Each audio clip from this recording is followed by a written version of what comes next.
আজকে যারা নির্বাচনে ইঞ্জিনিয়ারিং সহযোগী তারা বিগত সরকারের সময়ের, কাল যে তারা নতুন সরকারের বিরুদ্ধে ইঞ্জিনিয়ারিং করবে না কতটা বিশ্বাসযোগ্য বিশ্লেষণ করা জরুরি। যে সরকারি ক্ষমতায় বসুক না কেন মীর জাফর আর দুর্নীতিবাজ কর্মকর্তা থাকলে সেই সরকার শান্তিপূর্ণ রাষ্ট্র পরিচালনা দূরের কথা টিকে থাকতে পারে না। পিছনের ইতিহাস বলে নবাব সিরাজউদ্দৌলা থেকে শুরু করে এই দেশের যত সরকার পতন হয়েছে তার মূলে রাষ্ট্রযন্ত্রের মীর জাফরের ইঞ্জিনিয়ারিং কৌশল। তাই ভবিষ্যতের যে সরকারি ক্ষমতায় আসুক না এইসব মীর জাফর পাশে থাকলে বিগত সরকারের চেয়ে যে বেশি খারাপ হবে না তা কে জানে।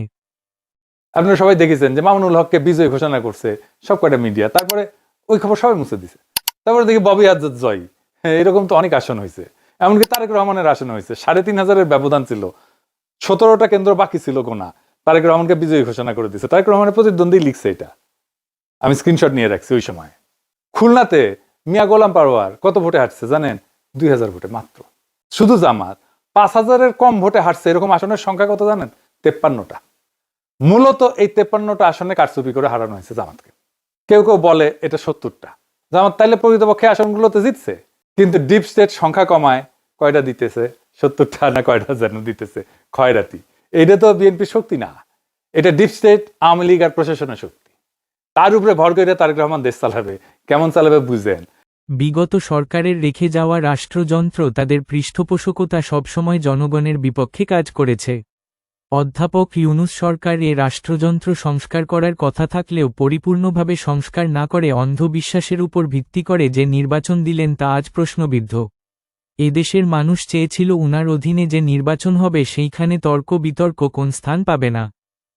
তারেক রহমানকে আমার জায়গা থেকে আমি স্পষ্ট করে একটা কথা বলতে চাই যে আপনি দেশে এসেছেন, আপনি আপনার জায়গা থেকে এই নেতাকর্মীদেরকে, যারা আজকে থেকে 1.5 বছর আগে জুলুমের শিকার ছিল, যারা নির্যাতিত ছিল, অনেকে নিপীড়িত ছিল, তারা যে আজকে নতুন করে জালেম হয়ে উঠছে, তাদেরকে যদি আপনি আটকাইতে না পারেন, নিয়ন্ত্রণ না করতে পারেন, তাহলে আওয়ামী লীগের চেয়েও খারাপ পরিস্থিতি হবে আপনাদের। গণপ্রজাতন্ত্রী বাংলাদেশের যেই সরকার গঠন করবে যুক্তিসঙ্গত এবং সকল ষড়যন্ত্রের ঊর্ধ্বে থেকে রাষ্ট্র পরিচালনার জন্য আগে রাষ্ট্রযন্ত্র মেরামত জরুরি। সেই সাথে প্রতিহিংসার ঊর্ধ্বে থেকে জনগণের আকাঙ্ক্ষার প্রতিফলন ঘটিয়ে নতুন পথচলায় আদর্শ শোভনীয়। কিন্তু নির্বাচন পরবর্তী যতদিন অতিবাহিত হচ্ছে দেশের বিভিন্ন স্থানে প্রতিহিংসাপরায়ণ হয়ে যে সকল অনাকাঙ্ক্ষিত ঘটনার জন্ম হচ্ছে তা এখনই শক্ত হাতে দমন ও আইনের আওতায় আনা জরুরি। কারণ যারা নির্যাতিত এবং যারা নির্যাতন করছেন তারা তো ভিন্ন দেশের মানুষ না, তারা বাংলাদেশেরই মানুষ। তারা আমার আপনার স্বজন। অবশ্য রাজনীতির কারণে পক্ষ বিপক্ষ থাকবে।